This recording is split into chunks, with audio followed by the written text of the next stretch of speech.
Hi friends, welcome to మన చందమామ కథలు. ఈరోజు మరొక మంచి కథతో నేను మీ ముందుకు వచ్చాను. మనం జనరల్గా పెళ్ళిళ్ళకి కానీ ఏదైనా మంచి ఫంక్షన్స్కి కానీ వెళ్ళినప్పుడు 116 రూపాయలు లేదా 1116 గిఫ్ట్గా ఇవ్వడం అనేది ఆచారం కదా. ఈరోజు మనం చెప్పుకోబోయే కథ పేరు 1116. ఇది జూన్ 1993లో ప్రచురితమైంది. మరి ఆ 1116 కథ ఏమిటో చూద్దామా. అనగనగనగనగనగనగా అనురాధ తల్లి చిన్నతనంలోనే పోయింది. తండ్రి మరొక పెళ్లి చేసుకోవడంతో ఆమె 12 ఏళ్ల వయసు వచ్చే వరకు అవ్వ దగ్గరే పెరిగింది. ఆమె సవతి తల్లి పేరు దుర్గమ్మ. ఆమె పరమగయ్యాళి. ఆమెకు 2 పిల్లలు. ఆమెకు వయసు వస్తున్న కొద్దీ ఇంటెడు పని ఒక్కతే చేసుకోవడం చాలా కష్టమైపోయింది. ఒకరోజు భోజనం చేస్తున్న భర్తతో దుర్గమ్మ ఇలా అంది: ఆ ముసల్దాని గుడిసెలో మహారాణిలాగా ఉంది నీ ముద్దుల కూతురు. వేలు కుమ్మరించి పెళ్లి చేయాల్సిన కర్మ మనకు ఎలాగో తప్పదు. పెళ్లి లోపల ఏ పని పాట రాకపోతే సవతి తల్లిని గనక నలుగురు నన్నాడి పోసుకుంటారు. నువ్వు వెళ్ళి నీ కూతురుని తీసుకురా, 4 ఏళ్ల పాటు మన ఇంట్లో పనంతా నేర్పుతాను అన్నది. దుర్గమ్మ చేతిలో కీలుబొమ్మ ఆమె భర్త. అతడు మాట్లాడకుండా వెళ్ళి అనురాధను తీసుకొచ్చాడు. ఆమె 6 ఏళ్ల పాటు సవతి తల్లితో తిట్లు తింటూ అడ్డమైన చాకిరీ చేసింది. ఇంతలోనే దుర్గమ్మ మరొక పథకం వేసింది. పట్నంలో తన తమ్ముడి స్నేహితుడు పైడిరాజు కానీ కట్నం లేకుండా అనురాధను పెళ్లి చేసుకుంటాడని చెప్పి భర్త చేత పెళ్లికి ఒప్పించింది. ఈ పైడిరాజు ఒక పెద్ద చిల్లర దొంగ. ఆ విషయం తమ్ముడి ద్వారా దుర్గమ్మకు ముందే తెలుసు. కానీ 1 పైసా కట్నం తీసుకోకుండా చేసుకుంటున్నాడని ఎలాగోలాగా అనురాధకు అంటగట్టేసింది.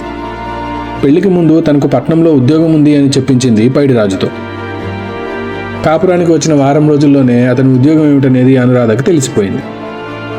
మోసం చేసి సంపాదించిన డబ్బు సుఖాన్ని శాంతిని ఇవ్వదండి, ఏదైనా కష్టపడి సంపాదించే మార్గాన్ని చూడండి అంటూ అనురాధ ఎన్నో విధాలుగా భర్తను బతిమలాడింది. బతకడం చేతగాని దద్దమ్మలు కాయకష్టం చేసి బతుకుతారు, నాకా కర్మేం పట్టలేదు అనేవాడు పైడిరాజు హేళనగా. ఇది ఇలా నడుస్తుండగా అనురాధ అవ్వకు జబ్బు చేసింది. తను ఆఖరి శ్వాసలు లెక్క పెడుతున్నానని తెలిసిన ఆమె అనురాధను చూడాలని కబురు చేసింది. అప్పటికప్పుడు బాడుగ బండిలో అవ్వ ఊరికి వెళ్ళింది అనురాధ. ఆ పాత కుక్కి మంచంలో ఎముకల గూడులా ఉన్న అవ్వను చూసి ఆమెకు దుఃఖం పొంగుకొచ్చింది. అవ్వ అనురాధతో, ఎలా ఉన్నావు తల్లి, నీ కాపురం బాగానే సాగుతుందా అని ఆప్యాయంగా అడిగేసరికి అనురాధ తట్టుకోలేక నిజం చెప్పేసింది. సరే తల్లి, ఇప్పుడు మనం చేయగలిగింది ఏమీ లేదు. నాకు ఆఖరి క్షణాలు సమీపిస్తున్నాయని నాకు తెలిసిపోతుంది, అందుకే నీ కబురు చేశాను అని దిండు కింద నుంచి ఒక చిన్న సంచి తీసింది. ఇదిగో అమ్మ, 1116 రూపాయలు కానుకగా ఇస్తున్నాను. అది శుభం అంటారు. ఈ డబ్బుతో నీ భర్తను ఏదైనా వ్యాపారం ప్రారంభించమని చెప్పు, మీకంతా మంచే జరుగుతుంది అని చెప్పి సంచిని అనురాధ చేతిలో పెట్టి కన్ను మూసింది. తండ్రి వచ్చి అవ్వకు శ్రాద్ధకర్మలు అన్నీ ముగించాక అనురాధ ఇంటికి తిరిగి వెళ్ళింది. డబ్బు సంచిని భర్తకిచ్చి, మన శుభం కోరి అవ్వ ఈ 1116 ఇచ్చిందండి, ఈ డబ్బుతో ఏదైనా మంచి వ్యాపారం చేయండి, కష్టపడితే ఏడాది తిరిగేసరికి 10,000 కళ్ళ చూడొచ్చు అన్నది. పైడిరాజు పెద్దగా నవ్వి, ఈ డబ్బుతో సాయంత్రం అలా వెళ్ళి ఇలా 10,000 తీసుకొస్తాను, చూస్తావా, ఈ భాగ్యానికి ఏడాది ఆగేలా అన్నాడు పైడిరాజు గర్వంగా. అన్నట్టుగానే వాడు ఆ సాయంత్రం డబ్బు సంచిని జేబులో పెట్టుకొని సంతోషంగా ఇంట్లోంచి వీధిలోకి వచ్చాడు. అంతలో ఒక గుర్రపు బండి అటుగా వచ్చి అతడి ముందు ఆగింది. బండిలో నుంచి ఒక మనిషి తల బయటకు పెట్టి, బాబు, అమ్మవారి గుడికి వెళ్లే దారేటు అని పైడిరాజును అడిగాడు. అబ్బో, ఇంకా చాలా దూరం వెళ్ళాలి, ఈ లోపల బోలెడు మలుపులు అన్నాడు పైడిరాజు. మీరు అటే వెళ్తున్నట్టయితే కాస్త బండి ఎక్కండి, బండి అతనికి నాకు కూడా ఈ ఊరు కొత్త అన్నాడు బండిలోని మనిషి. పైడిరాజు బండి ఎక్కాడు. బండి తోలేవాడికి అమ్మవారి గుడి దారి చూపించాడు. బండి గుడి దగ్గరికి చేరగానే బండిలో ఉన్న మనిషి పైడిరాజుకు కృతజ్ఞతలు చెప్పి హడావుడిగా బండి దిగి వెళ్ళిపోయాడు. ఆయన అటు వెళ్ళిన తర్వాత పైడిరాజు తాపిగా బండి దిగుతుండగా అతనికి ఒక ఉత్తరం కనిపించింది. అది హడావుడిగా బండి దిగి వెళ్ళిపోయిన ఆ పెద్ద మనిషిది అయి ఉంటుంది అని పైడిరాజు ఊహించాడు. మెల్లగా ఉత్తరం తీసుకుని చదవసాగాడు. అది నీలకంఠయ్య అనే ఆయన తన భార్య భానుమతికి రాసింది. అందులో ఇలా ఉంది: ఒసేయ్, నేను పని మీద పట్నం వెళుతున్నాను. నువ్వు ఆ మధ్య 25,000 పెట్టుకున్న హారం నచ్చలేదని దాన్ని కరిగించి మరొక నమూనా హారం చేయించుకుంటానన్నావు కదా, ఈ సమయంలో నువ్వు అమ్మవారి గుడి దగ్గర ఉంటావు కదా, అందుకే ఈ ఉత్తరం ఇచ్చి ఈ మనిషిని పంపుతున్నాను. ఇతడికి ఆ హారం ఇచ్చి పంపించు, పట్నంలో మార్పించి తీసుకొస్తాడు, నీ భర్త నీలకంఠం అని రాసి ఉంది. ఇది చదివి తన పంట పండిందనుకుని పరమానందం చెందాడు పైడిరాజు. వెంటనే అతడు క్షణం ఆలస్యం చేయకుండా ఆ గుడిలోకి వెళ్ళాడు. ఆ గుడిలో జనం తక్కువగానే ఉన్నారు. పైగా చాలామంది పిల్లలు, వృద్ధులు. ఒక పక్కగా మంచి దుస్తులు ధరించి కొబ్బరి చిప్పను ముక్కలుగా చేస్తుంది ఒక 25 ఏళ్ల స్త్రీ. పైడిరాజు ఆమెను సమీపించి, అమ్మా, మీరేనా భానుమతి గారు అని అడిగాడు. ఆమె అవునన్నట్టుగా తల ఊపింది. పైడిరాజు ఉత్తరాన్ని ఆమెకిచ్చాడు. ఆమె ఉత్తరం మొత్తం చదివి, అయ్యో, ఇంతకు ముందే హారాన్ని పార్వతమ్మకిచ్చాను. ఆమె తన కూతురు పెళ్లికి 1500 సర్దమంది. సమయానికి చేతిలో డబ్బు లేదు. ఆ హారం ఎవరి దగ్గరైనా కుదువ పెట్టి అవసరం గడుపుకుంటానంటే ఇచ్చాను. అయ్యగారు ఈసారి పట్నంకి వెళ్ళినప్పుడు హారం మార్చే సంగతి చూడొచ్చని చెప్పులే అన్నది. బంగారం లాంటి అవకాశం చేతికి చిక్కినట్టే చిక్కి చేజారిపోయిందనుకున్నాడు పైడిరాజు. విలవిల్లాడిపోయాడు. అయితే ఆ మరుక్షణం మెరుపులా ఒక ఆలోచన వచ్చింది. అతడు భానుమతితో, అమ్మా, అయ్యగారు మళ్ళీ ఎన్నాళ్లకు పట్నం వస్తారో తెలీదు. నా దగ్గర 1116 ఉన్నాయి. మీరనే ఆ పార్వతమ్మకి డబ్బులు ఇచ్చి హారం తీసుకురండి. నేను నీలకంఠం గారిని అడిగి ఆ మొత్తం తీసుకుంటానులే అన్నాడు. భానుమతి పైడిరాజు ఇచ్చిన డబ్బు సంచి తీసుకొని, ఈ మొత్తం పార్వతమ్మకు సరిపోతుందో లేదో అడిగి చూస్తానులే, గుడి వెనకే వాళ్ళ ఇల్లు, ఇక్కడే ఉండు, నేను వెళ్ళొస్తాను అంటూ వెళ్ళిపోయింది. మళ్ళీ ఒక 5 నిమిషాలకు భానుమతి తిరిగి వచ్చింది. హారాన్ని ఒకదాన్ని పైడిరాజుకిచ్చి, మొన్న అయ్యగారి మీనకోడలి పెళ్లిలో అలివేలు గారు వేసుకున్న హారం లాంటిది చేయించమని చెప్పు అన్నది. పైడిరాజు ఆ హారాన్ని తీసుకుని చాలా సంతోషించాడు. తాను తరచుగా దొంగ వస్తువులు అమ్మే దుకాణానికి వచ్చి హారం చూపించాడు.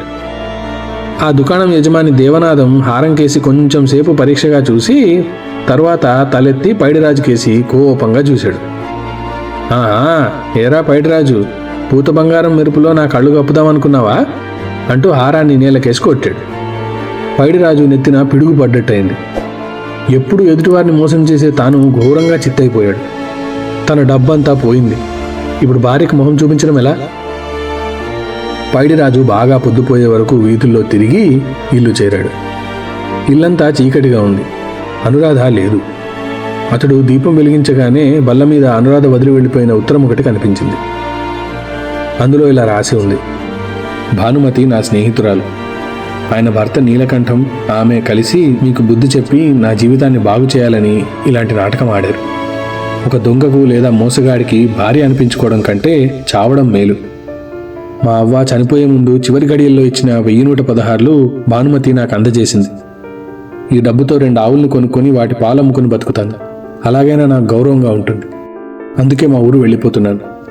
ఇప్పటికైనా మీరు మనసు మార్చుకొని మీ తెలివితేటల్ని సక్రమంగా వినియోగిస్తాను అంటే చెప్పండి, తిరిగి వస్తాను. మీ నిర్ణయం ఏమిటనేది రేపు సూర్యాస్తమయంలోగా నాకు తెలియజేయండి అని రాసి ఉంది. ఉత్తరం చదివిన పైడిరాజు అలాగే కూలబడిపోయాడు. తను ఇన్నాళ్ళు మోసం చేసిన వాళ్ళందరి మొహాలు ఒక్కసారిగా అతనికి గుర్తొచ్చాయి. తాను మోసపోయినప్పుడు పడ్డ బాధ వాళ్ళందరూ అనుభవిస్తున్నారు, ఎప్పటినుంచో అనుభవిస్తున్నారు. ఇవన్నీ తలుచుకున్న అతనికి కళ్ళలో నీళ్లాగలేదు. అతను మర్నాడు సూర్యోదయం వేళనే బయలుదేరి అనురాధ ఊరు చేరాడు. తన ఇంటి గుమ్మం ముందు తల వంచుకొని నిలబడి తన తప్పును తెలుసుకున్న పైడిరాజును చూసి అనురాధ పరమానందం చెందింది. చూశారు కదా ఫ్రెండ్స్, ఆ అవ్వ తన చివరి క్షణంలో ఇచ్చినటువంటి ఆ 1116 అనురాధ జీవితాన్ని మార్చేసింది కదా. మోసం ఒక్కటే కాదు ఫ్రెండ్స్, మనలో చాలామంది ఇతరులను చిన్నచూపు చూసి గర్వంగా ఫీల్ అవుతుంటారు. వాడెంత, వాడి బతుకెంత అన్నట్టుగా మాట్లాడుతుంటారు. కానీ ఓడలు బండ్లవుతాయి, బండ్లు ఓడలవుతాయి అనే విషయం ఎప్పటికైనా గుర్తుపెట్టుకోవాలి. ఎవ్వరిని చిన్నచూపు చూడకూడదు. ఆ హక్కు మన ఎవ్వరికీ లేదు. ఈ విషయానికి నిజంగా ఒక ఎగ్జాంపుల్గా నిలిచింది మన ఏపీ పాలిటిక్స్ కదా. రీసెంట్గా వచ్చిన రిజల్ట్స్లో మనందరికీ ప్రజల యొక్క బలం ఏంటి అనేది తెలిసింది కదా. వాళ్ళు తలుచుకుంటే రాజుల్ని బంటుల్ని చేస్తారు, బంటుల్ని రాజుల్ని చేస్తారు. చూశారు కదా. కాబట్టి ఎవరిని ఎప్పుడు చిన్నచూపు చూడకూడదు, ఎవరిని ఎప్పుడు మోసగించాలనుకోకూడదు. ఇటువంటి అద్భుతమైన నీతుల్ని మన చందమామ మనకి ఎప్పుడూ గుర్తు చేస్తూ ఉంటుంది కదా. అటువంటి చందమామకు హ్యాట్స్ ఆఫ్. ఈ కథ కనుక మీకు నచ్చినట్టయితే తప్పకుండా దీన్ని లైక్ చేయండి, మీ ఫ్రెండ్స్ అందరితో షేర్ చేయండి. మా ఛానల్ ని సబ్స్క్రైబ్ చేయడం మాత్రం మర్చిపోవద్దు. మీ అద్భుతమైన కామెంట్స్ ని నాకు తెలపండి. దాంతో కొత్త కథలను మీ ముందుకు తీసుకొచ్చేటప్పుడు ఎటువంటి కథలను తీసుకురావాలనేది నాకు తెలుస్తుంది. ఆ పక్కనే ఉన్న గంట సింబల్ ని కొట్టండి. దాంతో కొత్త కథల నోటిఫికేషన్స్ అన్ని మీ యూట్యూబ్ యాప్ కి వచ్చి చేరతాయి. వచ్చే వారం మరొక అద్భుతమైన కథతో మళ్ళీ మీ ముందుకు వస్తాను. అంతవరకు సెలవు. బాయ్.